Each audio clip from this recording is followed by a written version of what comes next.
You are watching UCU Focus TV.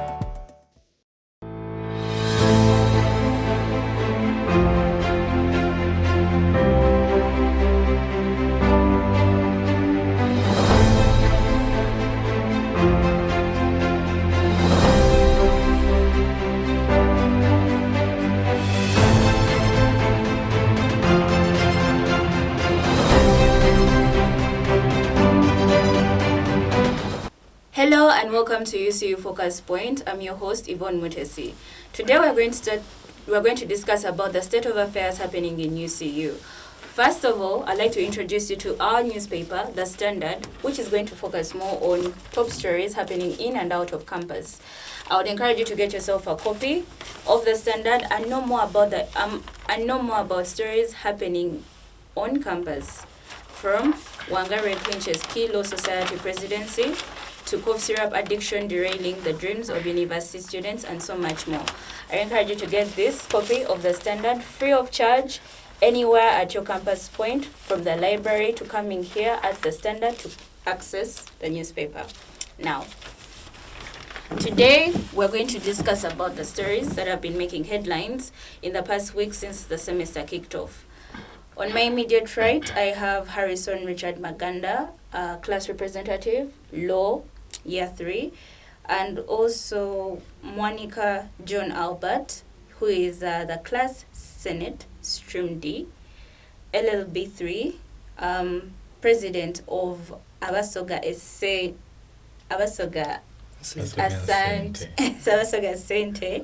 and also the organizing secretary, Launchpad Debate Club. Gentlemen, welcome to the show. Thank you very much for the opportunity. Thank you so much for hosting me. All right, thank you so much for coming. Now, a lot of stories have been making headlines basing on the guild government to Law Society. What's your take on the story specifically? Let's first delve into Law Society, how it has been happening, the elections. Monica, you were a former contender of the Law Society elections. Could you please briefly tell us how the process was for you? Thank you so much, Madam Moderator. Once again, my name is Monica John Albert. I am a former presidential aspirant for the UCU Law Society, but I'm serving as the class senator, Stream D, LB 3, and the president of Abasoga Asante, as well as the organizing secretary, Launchpad Debate Club. About the Law Society elections, the journey started around March when we applied for the different positions that we had interest in. Personally, I applied for the most and top prestigious place in the Law Society. The presidency spot. Yeah, the President's Law Society. Okay. Having served in the Law Society for a quite good number of years since my year 1. So I had much belief that I am the best candidate for the job. We started from March, went in for nominations.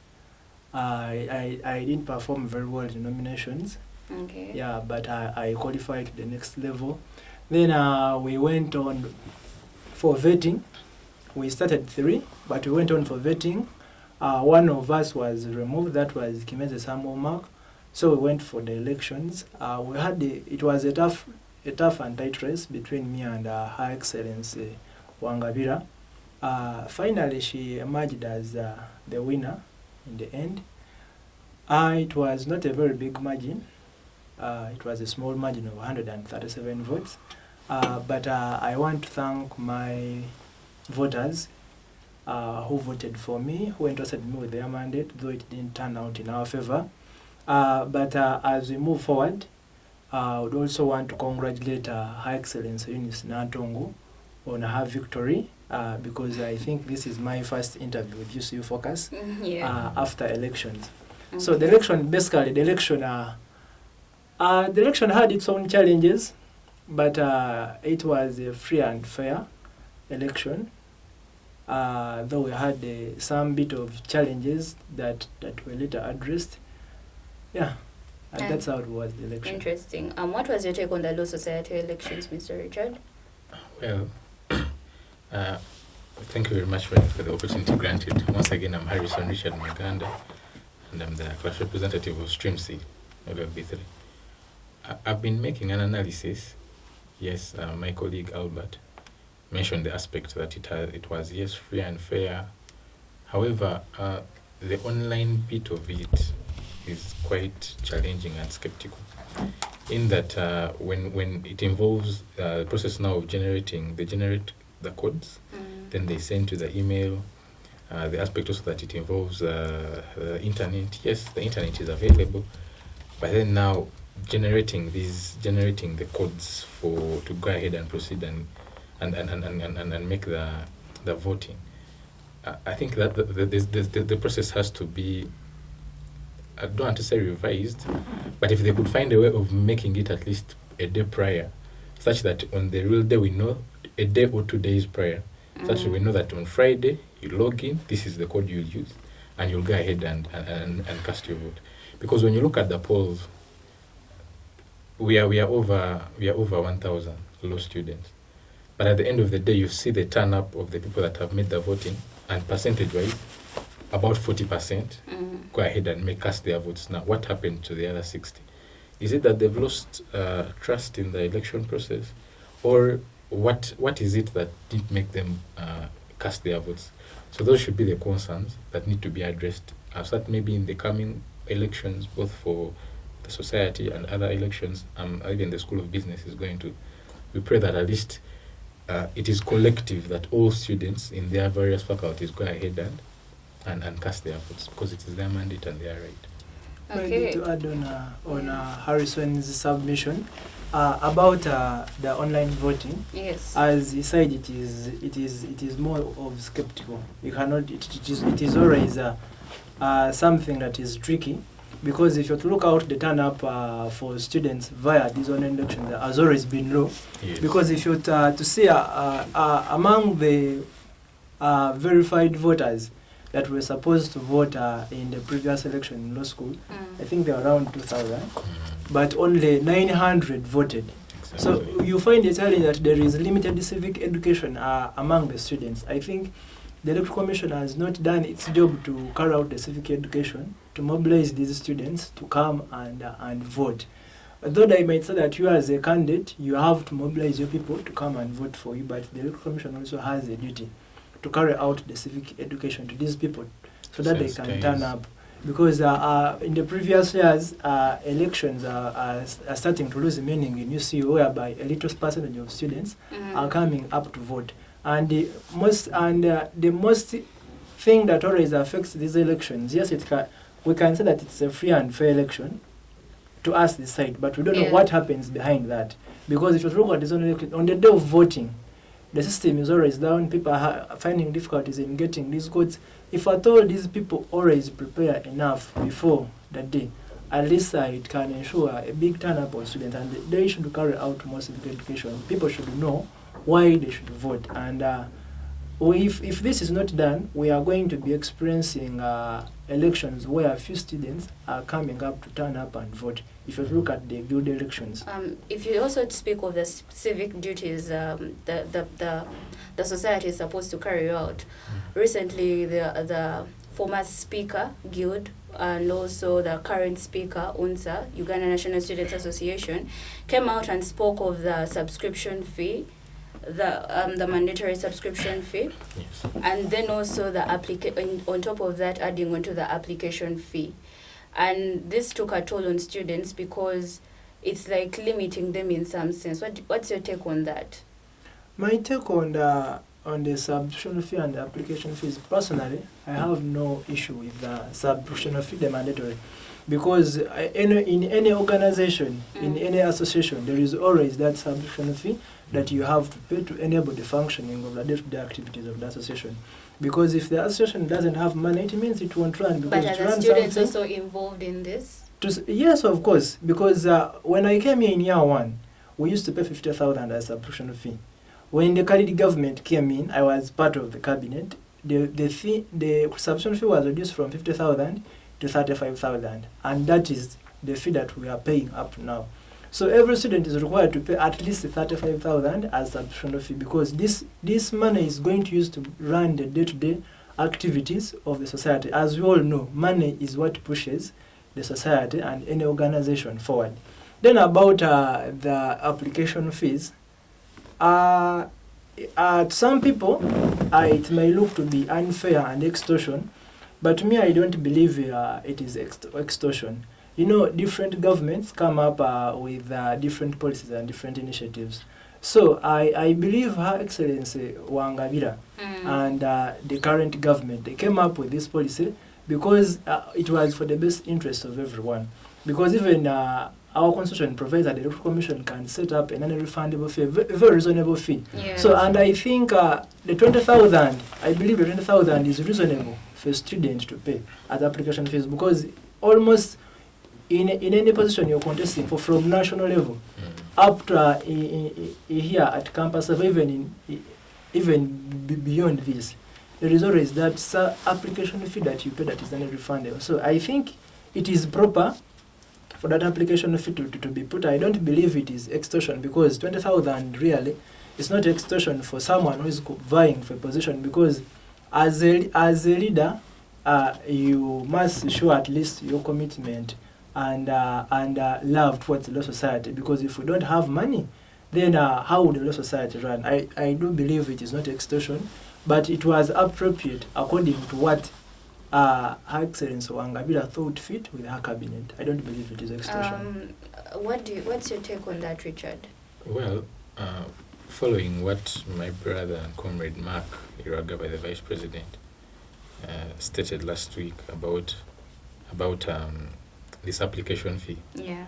Well, I go ahead to uphold his position that these fees are actually relevant, and they help, like just the way my brother said, in the day-to-day running of the association. Yes, and trying to delve from what my brother, trying to depart from the aspect of what my brother Yvonne stated earlier on, that it is a bit unfair charging these the students. Well, in one of the things, like my brother said, that the application fees sometimes are put also to if something is not, if there's no application fee, you may end up seeing very many contestants also coming in. So an application fee sometimes also helps to vet out people that cannot actually go, or people who are not fit to run for this particular office. Now, like for example, for the members who are contesting in the to go for the guild government, it is 50,000. So some members will be like, no, well, I want, but this 50, no. At the end of the day, you find out that you have like 3 people remaining, 4. But if that wasn't the case, you'd see about 15 people all coming. So that is also a kind of making a sieve in But isn't it like limiting other students who are interested in vying for those positions? Well, about the limitation, earlier when you look at the constitution of the Law Society, it is a constitutional mandate to make this application, to pay this fee. And it is just the society that has to minimize or to know the kind of amount that ought to be paid. My brother Albert stated that in his first year it was 50,000. Then now the current government, at least it's subsidized to 35,000. So it is a mandate that will help in running of the society's activities. So I stand with the current government in upholding it. Do you also think that the senators should pay another money on top of the subscription fee as well? Well, in my own individual experience, the subscription is enough. They should not make any other payment since they've already paid and they're going to make a service. Because my colleague told me that according to the society's rules, they do not get any. They're not given anything, or a token of appreciation, something of the sort. And still, when you look at the funding that is provided to the association, the Guild government provides about 150,000, and that is not capable of running the society's activities. So, on top of them making this payment for subscription, they just have to know that they're going to give themselves. You just mentioned the Guild government provides 150,000 yes. to run the the activities of the law society. Just 150,000. Yes, it's 150,000 for the entire semester. for the entire semester. 150,000. It's 150,000. Interesting. So that is why when you're serving in these positions, it is more of a service and a dedicated service. And so it's not more of a... It's not more of self-gain. It's not more of self-gain. So I really appreciate the people that come on and take on these positions in the law society and also other clubs in UCU. Interesting. Mr. Monica, we've had a lot to say about the guild government and its inconsistencies when it comes to caring for the student's body. And there's so much that has been said on it, right from the budget, which is still being, I don't know how far we have reached in the budget. Also the student affairs and the guild president herself assuming powers. Unfortunately, today on set we were supposed to have Miss Emily Nahabwe, Minister of Information. However, she couldn't make it because of other engagements. But I would like to take your opinions when it comes to the guild government and how it's serving so far and its involvement with the students and serving the students. According to you, is it really living up to its manifesto? And if not, how far are we going, in the budget release, in the different things that are cutting across? So, thank you so much, Madam Moderator. About the guild government, my friends in the guild government. That is a very, very sensitive topic. But the guild government, this year, I don't know, but it's more of dramatic. It's more of dramatic because the 27th guild government, the fact that it was succeeding the 26th guild government, which we saw had its own challenges. And but should every government have its own challenges? I believe it was one of the worst performing governments we have ever had. The 26th guild government. It didn't really perform to our expectations, and there was so many scandals in that government. The fact that these people were inheriting a government that had a lot of many scandals and problems and challenges, I thought they would pull up their socks and push us in a right sense of direction. I am not saying that they are not pushing us in the right sense of direction, but there is a lot of drama. I can say it is dramatic right now. There is a lot of drama. I think the drama started from the first appointments that were made. Of course, some people made noise considering it as being a class list whereby they had appointed most of them were classmates. So about the guild government, the achievements it has done so far, they have organized a successful guild bazaar. At least this year's edition, I think, since I joined UCU, it has been a better edition with the editions I've seen here. Yeah, for the guild bazaar, I would congratulate them upon organizing. Yeah, because it was for this semester, it was a successful one. It was a successful one. Then I also had the president also secured scholarships. Those are scholarships. A fully funded scholarship. I don't know how factual it is, but we hear. It's actually in the standard. Yes, it's also in the standard that the president came up with a fully funded scholarship program. Yeah. And I want to appreciate her for that because she has really thought about the students. Yeah. But leaving that aside, the guild government, I think it has had a lot of drama, where we have seen abrupt reshuffles. I think since I joined here, I've never seen a reshuffle. It was my first time to see a reshuffle in a guild government. Then the issue about the budget, Parliament not agreeing with the guild president. So it was a lot of drama. The guild president says this, the Parliament says this, and also the move by the guild president to appoint 6 Inspector General of Government (IGGs). I think it is quite unrealistic because as a nation we have 2, but for you managing the guild government, you want to have 6. What are they going to do? Because it really beats my mind, whereby you appoint 6 IGGs. It is quite unrealistic. At least if it is 1 or 2, at least we can understand. But that was a very big number, and I think it was just a political appeasement that for you danced very well, for you you sang Chinawolo very well.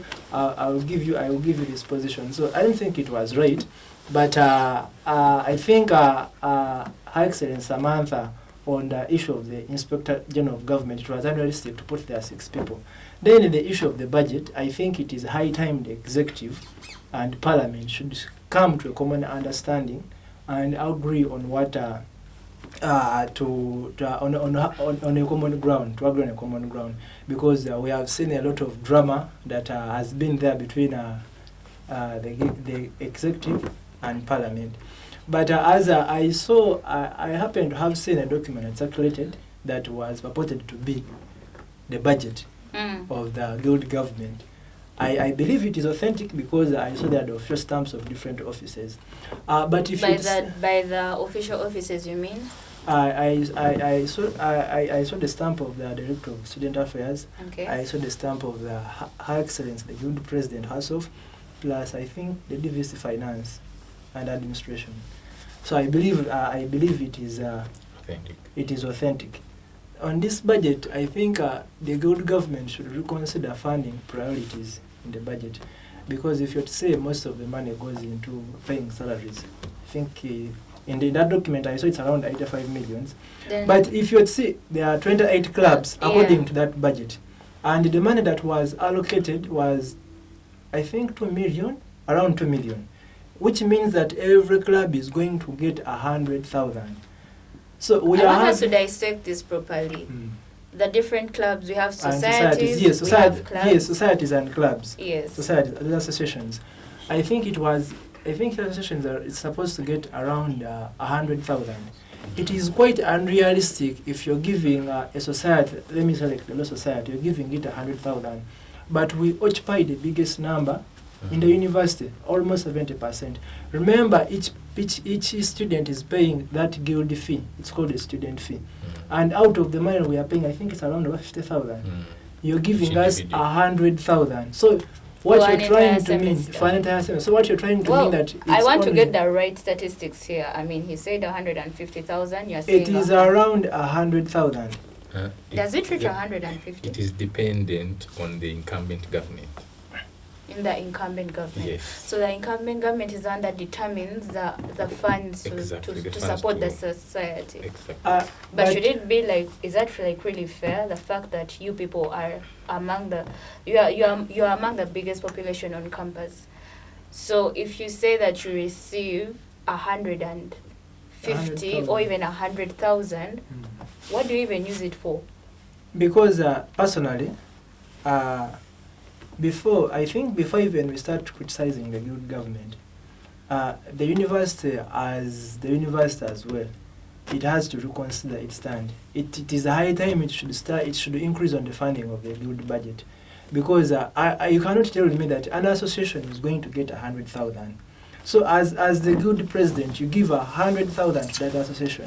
What is it going to help? Imagine the law society, you're giving them 100,000, but this is a society that has over 2,000 students, and each student is paying a student fee of around 50,000, which means that you're just getting 2 students to cater for the whole society. Over 1,000 yes, of 1,000 students.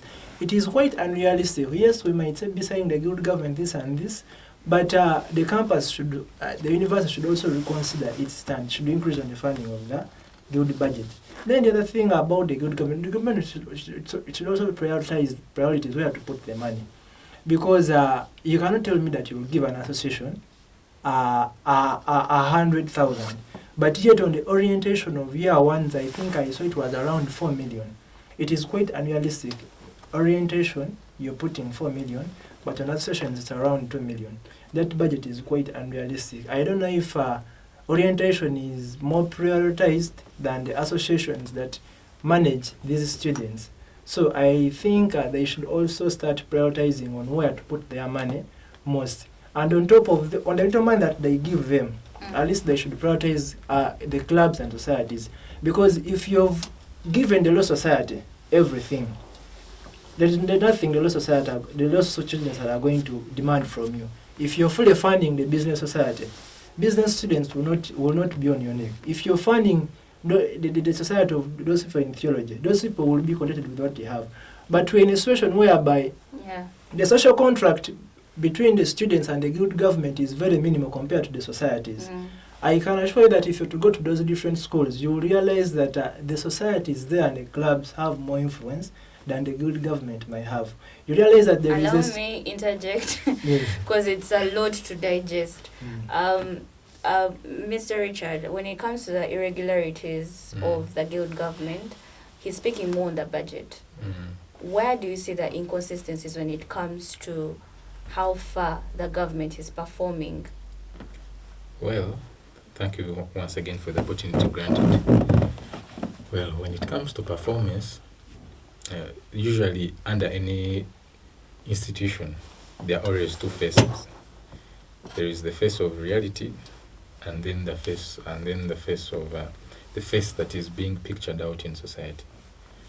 I would be very, very inconsiderate if I said that the current guild government has not done a delivery on part of their manifesto. So I highly appreciate the fact that at least they are hinting on some of the things that they promised they will actually deliver to the students' body. Which is actually some of the things. Some of course, of the we are things seeing that the launch. We only saw the launch of the fully funded guild scholarship. Yes. We are yet to also verify that as it being true of students benefiting from that. And then also, of course, the bazaar, which has already occurred and it has taken place, and it was a successful bazaar because of the more commodities being brought to campus and more students were involved this time round.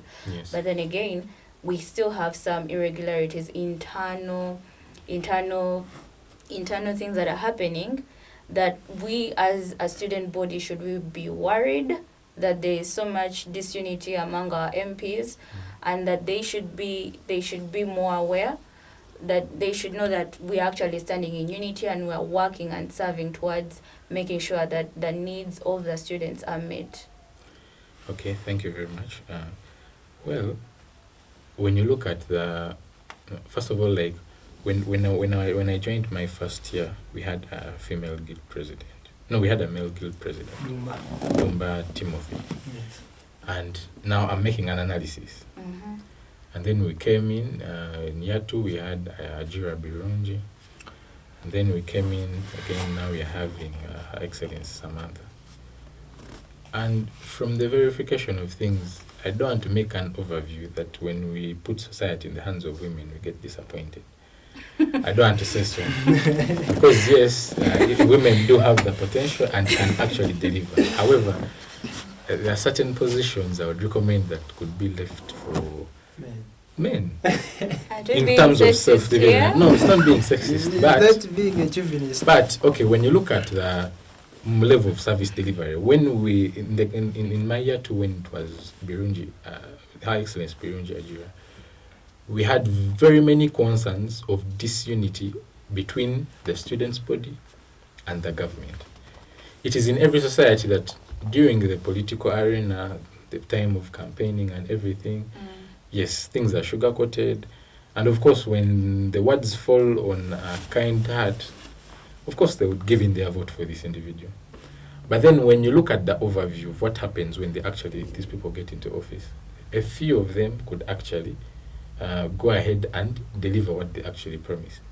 Now, that is what happened in Her Excellency Birunji Ajira's government. There was a very big gap between the students' body and the guild government and her guild government, where we saw an introduction of the new coursework policy, whereby because there was those days they used to give it was a take home, and then they also used to give people like a question. And then things all of a sudden change, and they're like, no question, nothing. You just come sit, and then you do the exam. They just give you like read about this, and then they give you the question from there. And it created so many insights among the students. But then it was not addressed then to our expectation. And now here we are. It was adopted. Now we are in this government. We're already in this government. We have arrived. We have Her Excellency Samantha in place, and she's in position. However, as you have said, there was so many gaps to like really rectify after the reign of the former guild president. Now that she has arrived, how best is she navigating through this? Well, Because it was already for lack of a better word, a fallen system, and she's already filling in some big shoes here. yes. So how best are you seeing that those inconsistencies? There are so many, but it's like you're saying, as you say, that women, I mean, it has been the people, it's the students who chose. Yes. They chose her, Yes. and much as they chose her, she has to be running through other. They chose her, and now she's in power already. Yes. So how best are we can she overcome this? Well, restating my position, for any society to move on well, there should be harmony among the individuals that are running this society. If there is no harmony, at the end of the day, you see things like, I'll use the example of Sudan, Sudan, Khartoum, and Sudan, Juba, South Korea, North Korea, things like that, because it was one integrated thing, but then because of different ideologies on certain things, it's split. When you look at our current parliament, well, according to the constitution, the Guild Government Constitution, there's a clause for collective responsibility. And we have the executive, we have our parliament, and the two, yes, should work hand in hand, because the overall reason as to why they are in these positions is service delivery. And yes, not just service delivery to themselves or to the top administration of the institution, but also service delivery to the students. And so they need to come down on ground and ask individual students, or the way they did when they were actually doing the campaigning, they should come back down on ground and ask students what is really pressing them. What are your concerns on certain things? Evaluate you get reports on evaluations. Yes, the manifesto is there, we are seeing things, but the practicality of it, it's not just like my brother Edonu stated, it's not just putting on the official websites of the government that you're saying you're doing the work. I said earlier, there are two faces. There is the practical part of the faith, and then the other face that is being shown to the public. So Her Excellency could actually come and zero down to the students and ask them what is really pressing them. She could do more visits, the way she did when she was running. For example, she could dedicate a week to come to the students of law, class by class, the way she was doing a class round, to interact with the students, to actually come and merge this gap. Otherwise, there is a very big disappointment if it's continuing, if the system keeps on going. The better part of it is that, yes, she's still in her tenure, the period is not yet over, so we at least expect that she's going to meet her goal. Maybe to add on his submission, Yes. I think it is time for the top guild, I can say the top executive members of the guild government, to climb from their high horse so that they can come back to these students, because with what we have seen in the 100 days and the impunity and some of the impunity that we have seen there, I think that would not be a good thing to continue with. I believe they should climb from their high horse, see of harmonizing with students, but if they don't do, it will be the same story just like the 26th guild government. So the earlier the better, because if they keep on delaying, the gap between them and the students will keep on increasing. And maybe just ask more on that, you spoke of the priorities. Again, coming back to the budget. What should be the priorities for the guild government? The priorities of the guild government, first of all, I think if we prioritize the associations, clubs and societies, I think we would have a good efficiency as a guild government. Because if these associations are functioning, because remember, these associations and clubs attract very different kinds of people. So if you prioritize them and you're giving them enough funding, you realize that you're going to be more efficient, even you without the guild government reaching there, but these associations are going to put an impact that will be felt by the people who will be part of these associations.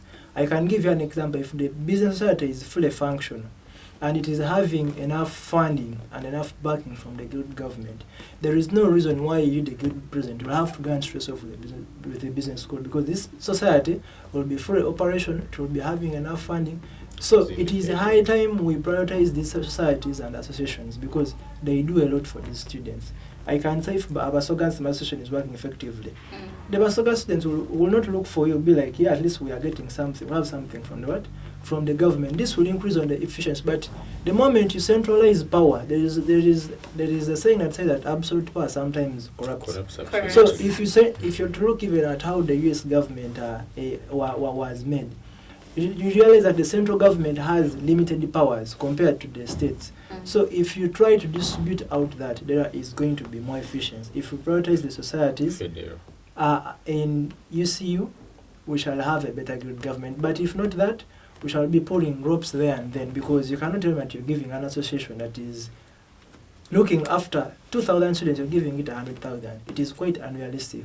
We must prioritize what is best for us, because these associations do a lot of things that can also in turn bring money as a result of that. So I think, and I personally believe, associations should be prioritized, first of all, before we think about going for the guild trips, visiting other campuses. Why do you want to visit other campuses and to go for guild trips, yet there is nothing on ground at your campus? It doesn't make sense.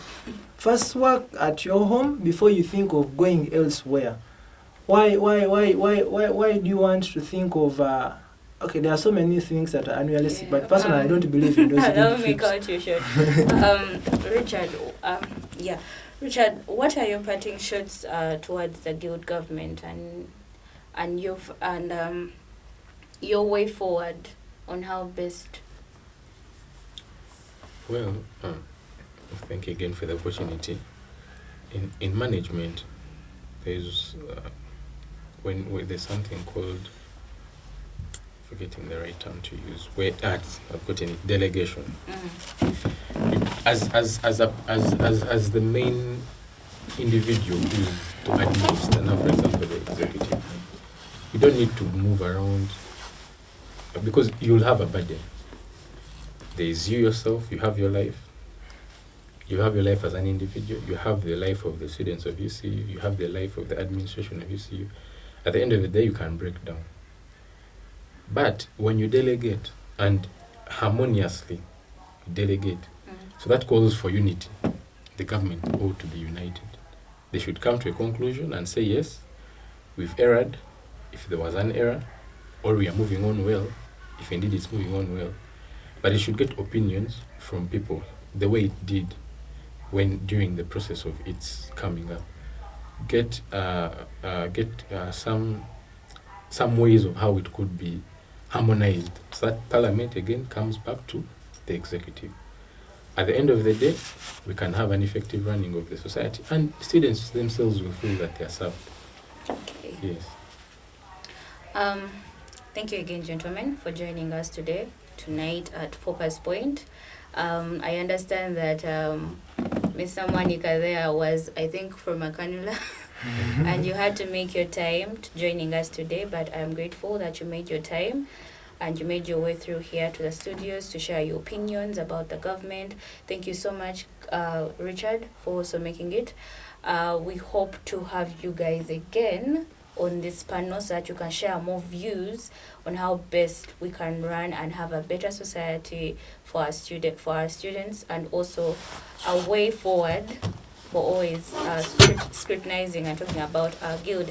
And again, I would like to encourage you people to look at to check out the standard copy. It's already out for this month, and there are very many interesting stories in it, so please find your way through to the library or here at the standard to get yourself a copy so that you can know stories happening around your campus. From me, the host, Yvonne Mutesi, it's a good night. Until next time, be blessed. You are watching UCU Focus TV.